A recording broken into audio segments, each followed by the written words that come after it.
Shalom. Quel plaisir de partager avec vous les réalités de l'au-delà.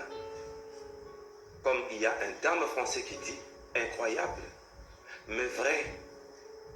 Un vivant qui s'est retrouvé parmi les morts. Pourquoi? Parce que nous avons goûté à la mort afin d'informer aux vivants ce qui se passe après la vie. Moi, votre serviteur, le berger Moïse Lochikou, visionnaire de Messianic International Church, je me suis retrouvé à l'au-delà. Et voici la suite de notre témoignage. Là, à l'au-delà, je me suis retrouvé à la bifurcation, et là où on accueillait les morts qui arrivaient à milliers par minute. Et j'ai compris que beaucoup meurent sans mieux connaître le Seigneur Jésus. C'est ça ma peine. Bien-aimé, là à l'au-delà, on m'a posé une question. Et toi, Moïse, comment es-tu né?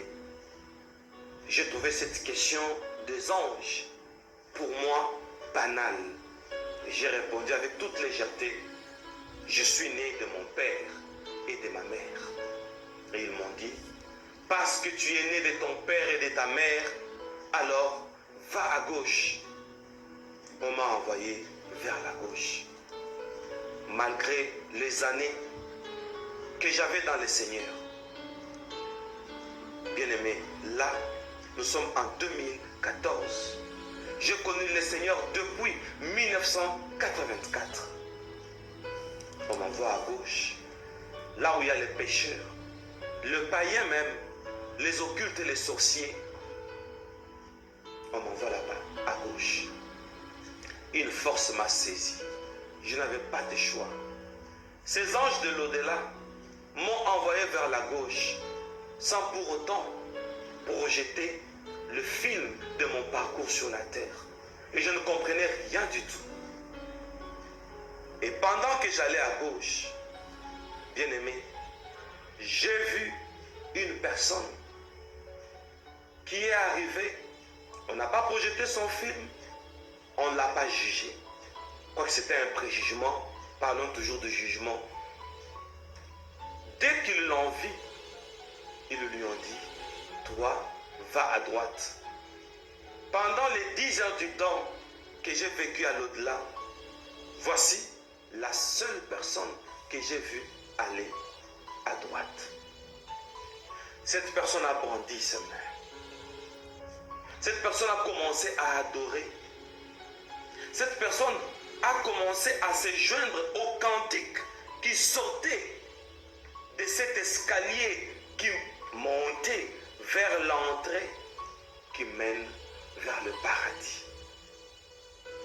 Je m'imagine encore. Cette image reste dans mon esprit parce que c'est une expérience inoubliable. Et moi, j'allais à gauche. Plus j'y allais, pour entrer dans le séjour des morts, mon âge baissait et mon âge a baissé jusqu'à 12 ans. Me voici en train de m'avancer vers le séjour de mort. Là où il y avait une fumée épaisse qui accueillait les nouveaux venus. Prions, bien-aimés. Ô Père, voici encore un nouveau jour pour un nouveau message, un nouveau témoignage afin de comprendre les réalités de l'au-delà. Je me présente comme un témoin fidèle et je bénis tous les internautes, les téléspectateurs, les auditeurs, tous ceux qui nous suivent dans tous nos réseaux sociaux, au nom puissant de Jésus-Christ. Amen. Voilà, chers bien-aimés, je suis entré dans le séjour de mort, ne comprenant rien, mais la force de la parole de l'ange m'a poussé et je me suis retrouvé dans le séjour de mort. Juste en entrant, j'ai vu de loin une personne qui m'avait aperçu et qui m'a accueilli. Et quand je regarde, je me rends compte que c'était un membre de famille, un proche. Et je lui ai posé la question. D'abord, c'est elle, la personne qui a commencé et qui m'a appelé par mon nom. Moïse, qu'est-ce que tu fais ici? Et moi, je lui ai posé la question. X, qu'est-ce que tu fais ici? C'était vraiment étrange de voir un proche dans les séjours de mort. Et quand je lui ai posé cette question, il s'est incliné. Il était un peu désolé de me dire, si je suis ici, c'est à cause de l'inceste. De mon vivant, j'avais commis de l'inceste et je me suis retrouvé ici. Quand il a dit ça, je regarde depuis l'entrée du séjour de mort. J'ai vu une personne venir et cette personne était l'ange, l'un des anges de l'au-delà. Il s'avance pour me dire, franchement, tu ne comprendras pas les choses qui se passent ici. Laisse-moi t'accompagner et t'expliquer certaines choses. Et il m'a tenu compagnie. Il a commencé à m'expliquer certaines vérités de l'au-delà, précisément dans les séjours de mort. Cher bien-aimé, et il a commencé à me dire, tel que tu as vu le membre de ta famille, je suis venu uniquement te faire voir les choses qui se passent ici. Le membre de ta famille a commis l'inceste. Et tel que cette personne est ici, quand tu rentreras au monde, dis au monde entier, c'est tel que tous ceux-là qui ont connu la vie sexuelle avant le mariage, nous les attendons ici. Tous ceux-là qui ont commis la vie sexuelle étant dans le mariage, c'est-à-dire hors mariage, étant mariés et ils sont allés hors mariage, nous les attendons ici. Tu diras au monde entier, ceux qui se sont fait des câlins, ceux qui ont perdu leur virginité, les câlins, le flirt, nous les attendons ici. Et c'était un peu curieux d'apprendre dans le séjour de mort que même les câlins peuvent causer préjudice aux victimes et vont se retrouver dans les séjours de mort. Et je voudrais préciser, c'est quoi le séjour de mort? Le séjour de mort est différent du paradis. Le paradis, c'est pour les morts en Christ qui attendent l'enlèvement et ils sont gardés dans la paix. C'est ça le paradis. Tandis que le séjour de mort, c'est là où on a gardé le pécheur qui attend le jugement dernier. Et le séjour de mort n'est qu'un préjugement et c'est déjà un lieu de tourment. Et cet ange me dit, voilà, tu vas dire au monde entier, même ceux qui ont vécu dans la polygamie, nous les attendons ici. Mais il y a une exception pour les polygames. Les polygames de leur vivant doivent demander pardon au Seigneur tous les jours de leur vie afin qu'ils obtiennent miséricorde. Et ils obtiendront miséricorde. Mais pour ceux qui connaissent déjà la vérité et qui entrent et qui font le mariage polygamique, nous les attendons ici. C'était horrible, bien-aimé. C'était horrible de l'entendre. C'était trop fort. Et je me suis dit, si seulement je pouvais atteindre le monde entier pour faire parvenir ce message. Et là, nous sommes en 2014. Heureusement, le média nous aide. Le moyen nous aide à propager ce message comme un son d'alerte au monde entier. Oh mon Dieu. Ainsi dit, je me suis rendu compte que le séjour de mort était un lieu de tourment. dans cette cité, si je peux parler ainsi, parce que c'était tout un monde. Mais ce n'était pas vraiment vaste. C'était comme une cité. C'était comme un quartier. Et c'était un peu bizarre. Pourquoi? Parce que le séjour des morts a l'aspect d'une forêt sauvage. Il y avait des racines qui sortaient du haut et qui pendaient vers les lieux là, vers le séjour des morts. Des racines en forme de chicottes. Et ces chicottes balançaient, oscillaient ça et là, ça vibrait et ça fouettait ce qui était là dans le séjour des morts. Et d'ailleurs, j'ai reconnu un musicien congolais qui venait à peine de mourir avant moi, cette période-là. Je l'ai vu là-bas, je l'ai retrouvé. Et c'est la première fois que je lui parle parce que de vue, je ne l'ai jamais vu. Je le voyais à la télé et il est connu. Et je n'aime pas citer les noms de personnes pour ne pas heurter leur famille. Bien aimé, j'ai vu cette personne, ce musicien congolais qui vivait à Kinshasa, précisément à la capitale. Il s'est approché de moi pour dire: tu es notre seul espoir. Ça m'a étonné. Moi, un homme comme eux, et devenir un espoir, comment? Et il prend la parole pour me dire: si je dis que tu es notre espoir, c'est parce que tu vas raconter sur la terre. Nous savons que tu vas rentrer. Tu vas raconter sur la terre les réalités qui se passent ici. Et il a fondu en larmes. Il dit: les racines que tu vois ici me fouettent chaque fois qu'on écoute ma musique sur la terre. Qu'on n'écoute plus nos musiques. Ce sont des musiques profanes. Plus vous écoutez, plus tous les musiciens qui n'ont pas chanté pour Dieu, qui sont morts, qui sont ici, sont fouettés. Plus vous écoutez nos musiques, plus vous nous faites souffrir. Nous souffrons ici.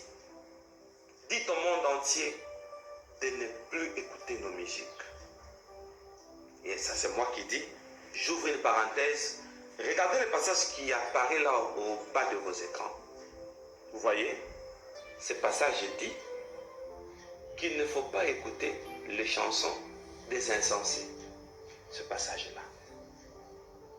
Regardez ça.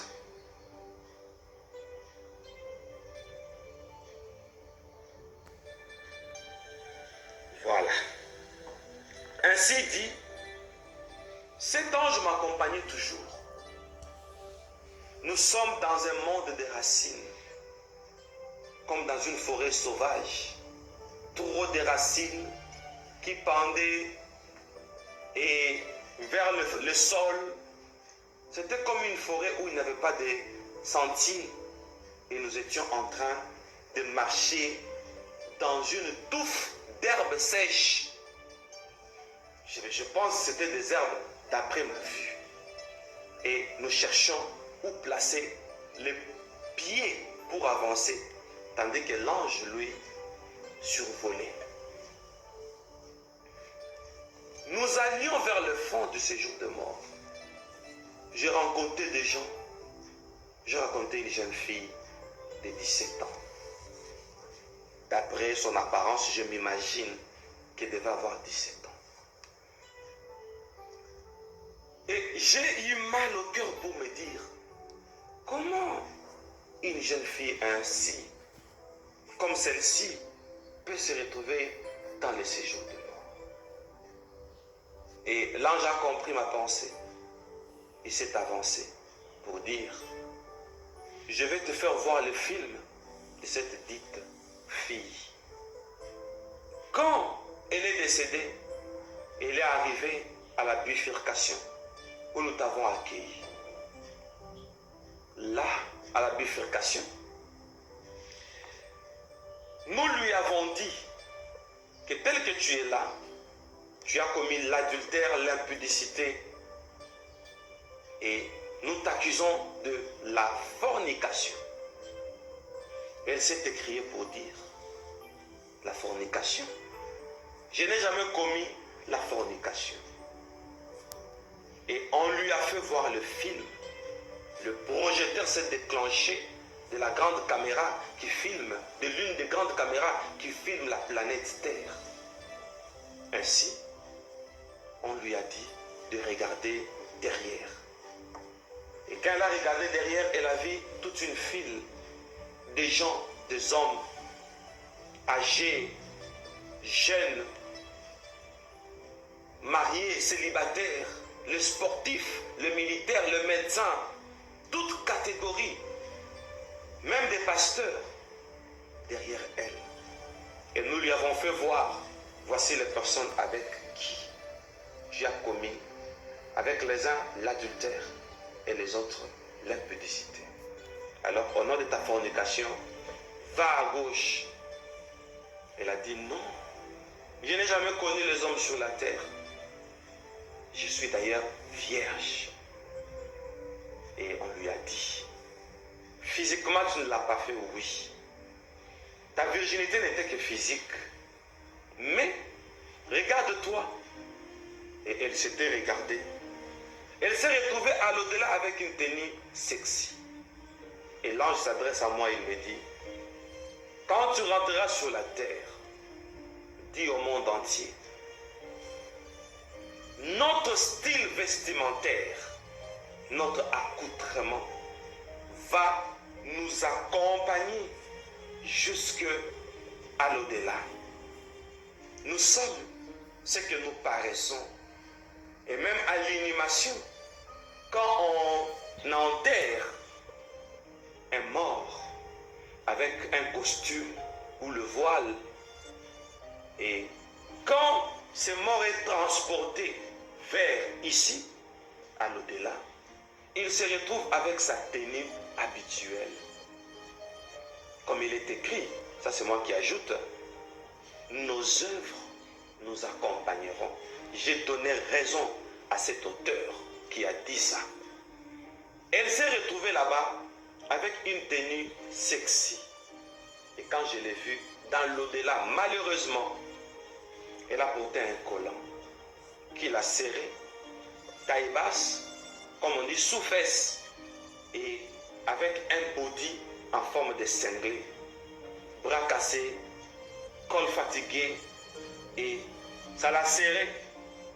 Depuis autant d'années, elle s'est retrouvée là-bas, avec cette tenue qui l'a accompagnée comme préjugement, parce que tant que ces hommes qui étaient derrière elle la voyaient spirituellement, ces hommes étaient séduits. Et pour l'au-delà, c'est l'adultère ou la fornication, l'impudicité consommée.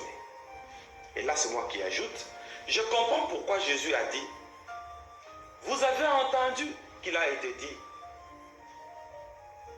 tu ne commettras point d'adultère. Mais moi, je vous dis, celui qui regarde une femme pour la convoiter a déjà commis avec elle l'adultère dans son cœur. Je comprends pourquoi Jésus a ajouté encore, c'est du cœur de l'homme que sortent les impudicités, les animosités, les mauvaises pensées, ça sort du cœur. Imaginez-vous, on dit que ce sont des choses qui sortent de l'homme et qui le suivent.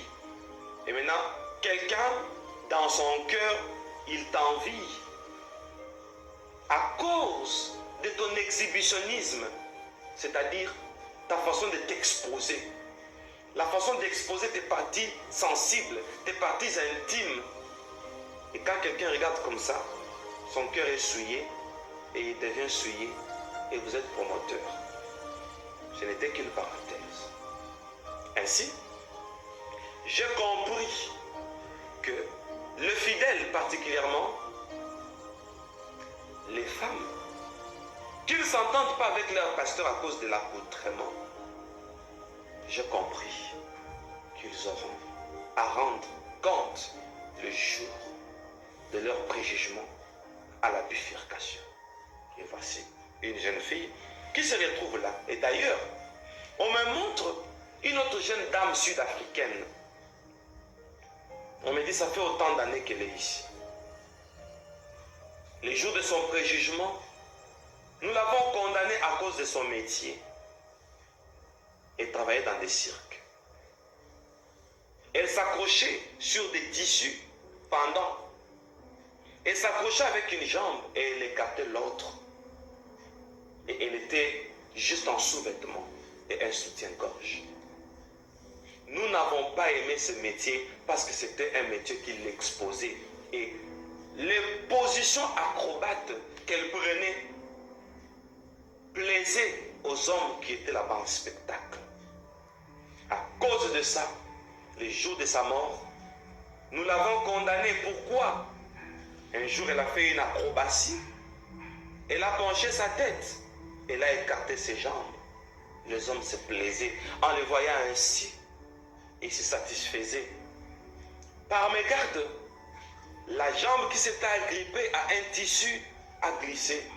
Elle est tombée la tête sur le pavement de la cirque. Elle est morte sur place. Nous l'avons accueillie ici. Nous l'avons condamnée à cause de son métier.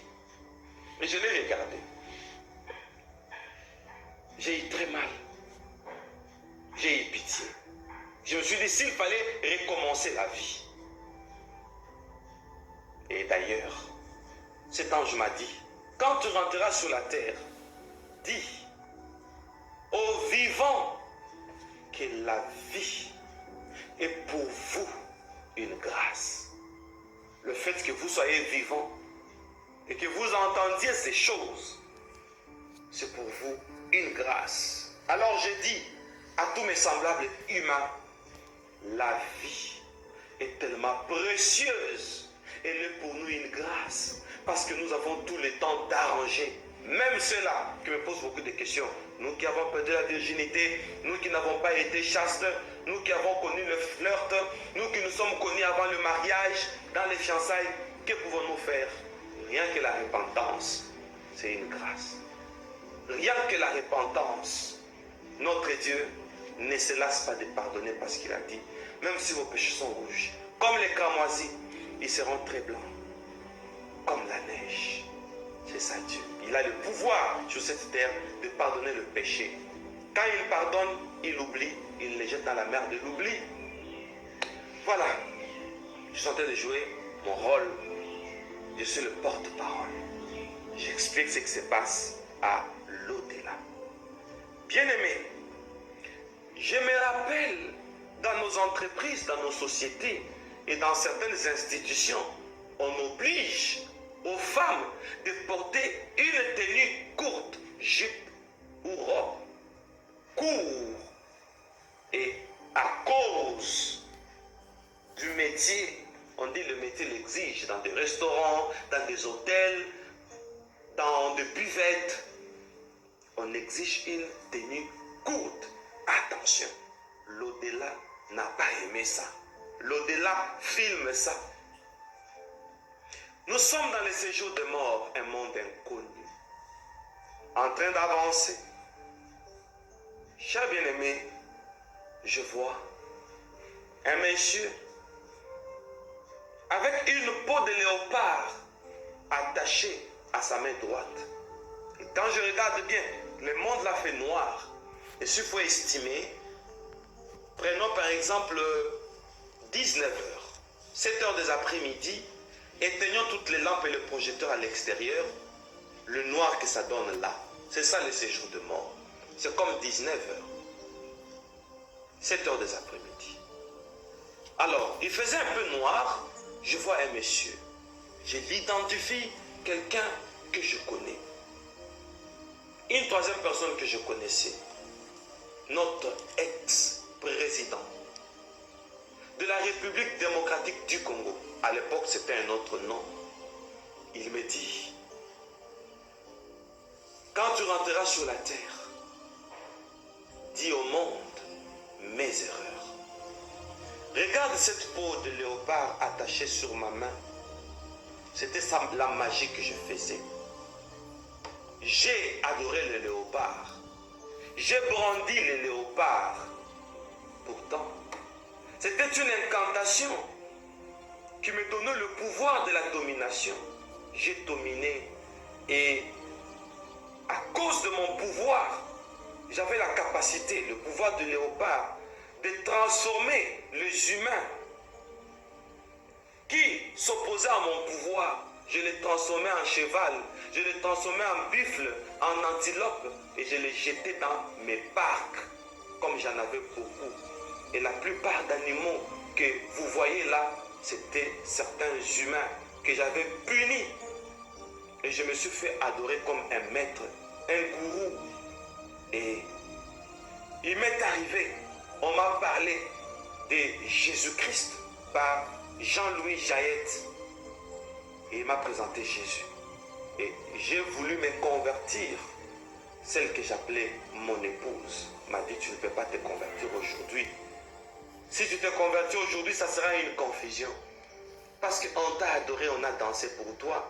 On a cru que tu étais un grand maître. Et quand tu vas te convertir, ces gens que tu as transformés en animal, en animaux, et la notion, parce que j'étais devenu comme un professeur, la notion que tu donnais aux gens, et qu'est-ce que les gens vont dire? Que c'était une fausse notion. C'est tard, je ne peux pas te convertir. Et regarde aujourd'hui, je suis ici dans les tourments, je souffre. Et j'ai regardé celui que nous avons appelé comme président. Il était inhumé avec un abacos, un costume qui était devenu court. Le haut et le bas, c'était tellement court, ce n'était plus comme sa taille. Et c'est comme ça qu'il était. Il avait tellement maigri. Il avait perdu sa teinture que nous connaissions sur la terre. Et il me dit, voici aujourd'hui, je suis devenu comme un simple homme et j'ai une accusation sur ma main. Toutes les histoires que j'ai laissées qu'on ne les utilise pas, la plupart des voitures, la plupart de mes immeubles que j'ai laissés, les usines que j'ai laissées, la plupart des jeeps que j'ai fabriqués dans mes usines, c'était des humains que je punissais. Il suffisait qu'ils soient à quatre pattes et que je fasse une incantation, ils se transformaient. Et je faisais toutes ces choses pour prouver que j'étais Dieu, pour prouver que j'étais puissant. Je regrette de n'avoir pas donné ma vie à Jésus.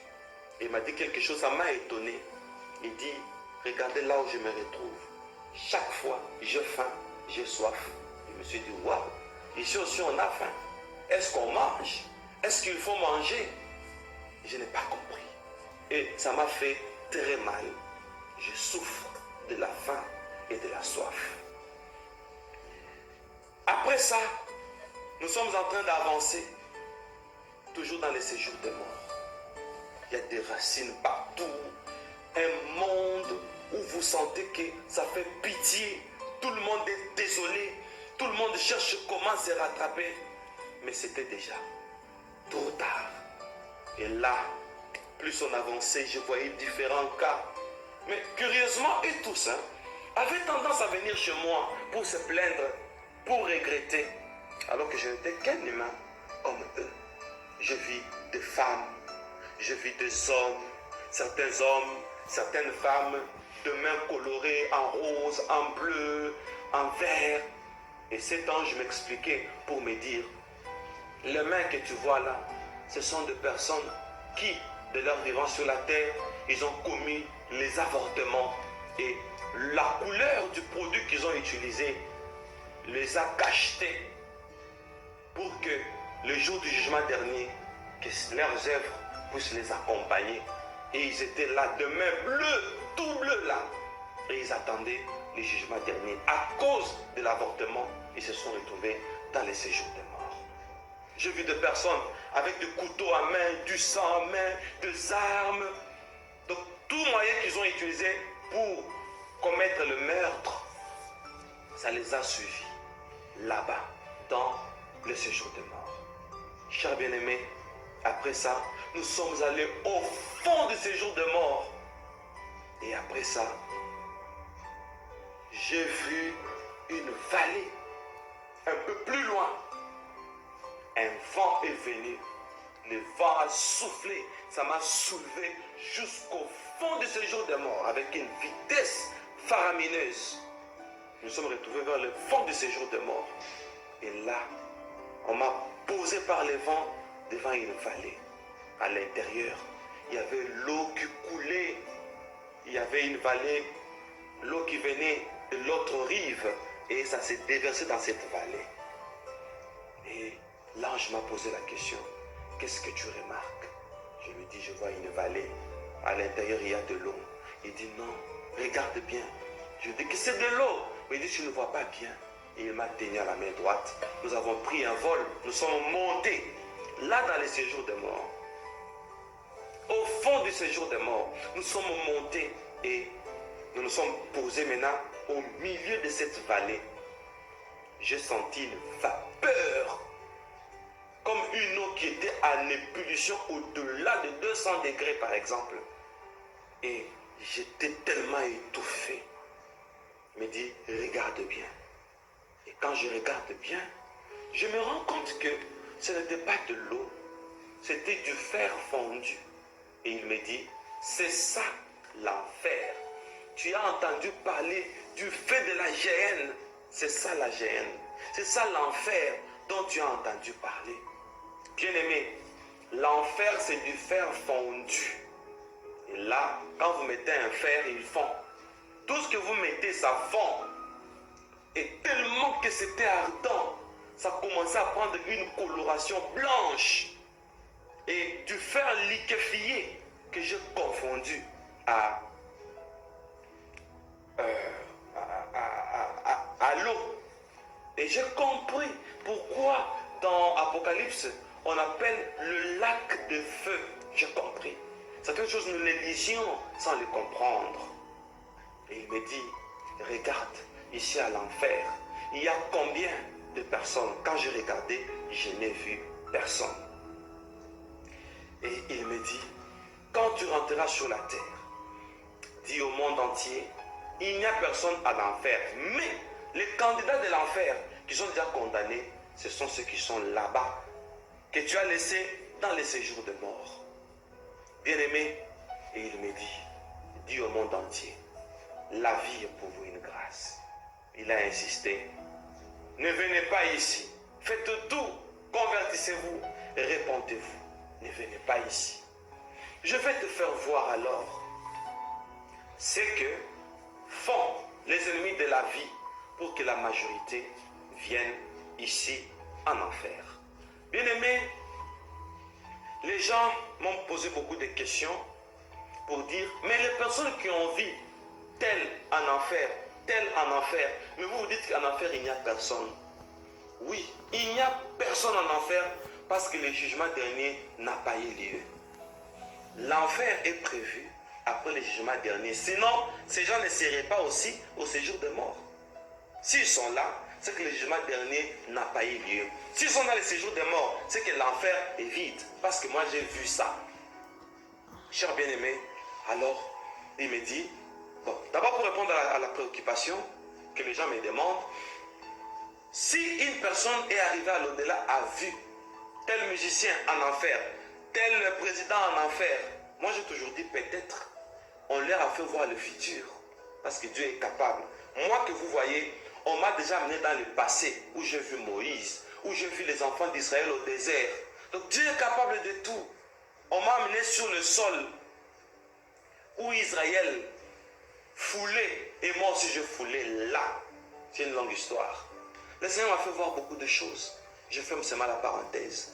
Alors, on me dit, nous allons te faire voir ce que font les ennemis de la vie pour que la majorité vienne ici. Et nous avons pris un vol. Nous sommes sortis, je ne sais pas par quelle voie. Nous sommes entrés par la porte du séjour des morts, mais nous sommes sortis en volant et je me suis retrouvé dans la grande artère, le boulevard du 30 juin de la République démocratique du Congo à la capitale, à Kinshasa. Et on a commencé à me faire voir ce que font les ennemis de la vie pour que la majorité aille en enfer. Nous allons nous retrouver à notre prochain programme où je vais vous faire voir ce que font les ennemis de la vie pour que la majorité aille en enfer. Que ça nous révolte, que nous puissions prendre des dispositions afin que nous n'allions pas en enfer. Toi qui m'entends, je t'ai dit, le fait que tu m'as écouté, ça prouve que Dieu compte sur toi. Dieu ne veut pas ta mort. Dieu veut que tu sois sauvé et que tu es aussi à droite. Comme l'autre personne là. Et c'était un blanc.